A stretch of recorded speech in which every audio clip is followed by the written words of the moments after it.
रुख करेंगे वज़ीर-ए-आज़म नरेंद्र मोदी के डीएम्स के साथ जो वर्चुअल कॉन्फ्रेंस चल रही है उसका। आज हम देश के एस्पिरेशनल डिस्ट्रिक्ट्स, आकांक्षी जिलों में यही इतिहास बनते हुए देख रहे हैं।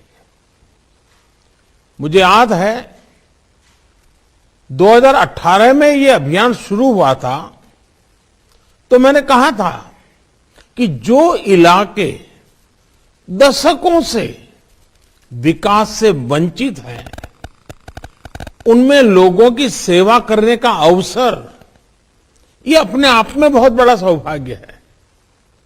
मुझे खुशी है कि आज जब देश अपनी आजादी का अमृत महोत्सव मना रहा है, तो आप इस अभियान की अनेकों उपलब्धियों के साथ आज यहां उपस्थित हैं।